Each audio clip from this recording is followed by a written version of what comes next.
पुराने समय की बात है। एक विद्वान को फांसी लगनी थी, परंतु वहां का राजा बहुत न्यायप्रिय था।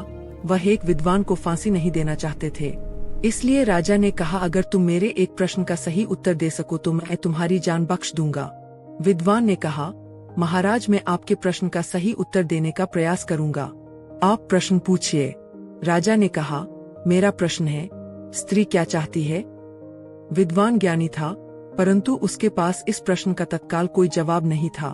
विद्वान ने कहा, महाराज, इस प्रश्न का सही उत्तर दे सकता हूँ, परंतु मुझे इसके लिए 1 वर्ष का समय चाहिए। महाराज ने विद्वान को 1 वर्ष की मोहलत दे दी। विद्वान बहुत घूमा, परंतु कहीं से भी संतोषजनक उत्तर नहीं मिला। किसी ने धन दौलत कहा तो किसी ने आभूषण।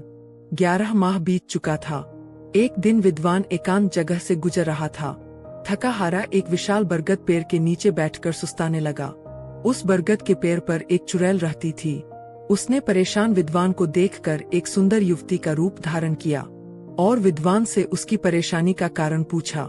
विद्वान ने सारी बात बताई। चुड़ैल ने कहा, मैं तुम्हें इस प्रश्न का सही उत्तर दे सकती हूँ, परंतु मैं एक चुड़ैल हूँ और मेरा असली रूप ये है।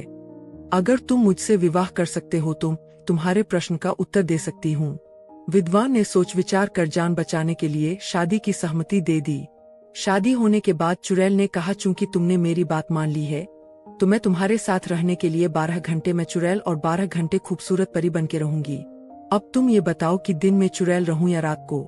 विद्वान ने सोचा, यदि वह दिन में चुड़ैल हुई तो दिन नहीं कटेगा, रात में हुई तो रात नहीं कटेगी। अंततः वह बोला, जब तुम्हारा दिल करे परी बन जाना, जब दिल करे चुड़ैल बन जाना।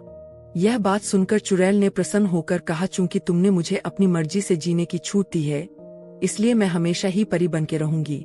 यही तुम्हारे प्रश्न का उत्तर भी है। स्त्री अपनी मर्जी का करना चाहती है। यदि स्त्री को अपनी मर्जी का करने देंगे तो वो परी बनी रहेगी, वरना चुड़ैल हो जाएगी। विद्वान सही समय में राजा के दरबार में हाजिर हुआ और राजा को उसके प्रश्न का उत्तर दिया।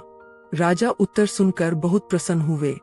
राजा समझ गया था कि विद्वान वाकई में बहुत बुद्धिमान है, इसलिए राजा ने विद्वान को अपने राज दरबार में सलाहकार के रूप में रख लिया।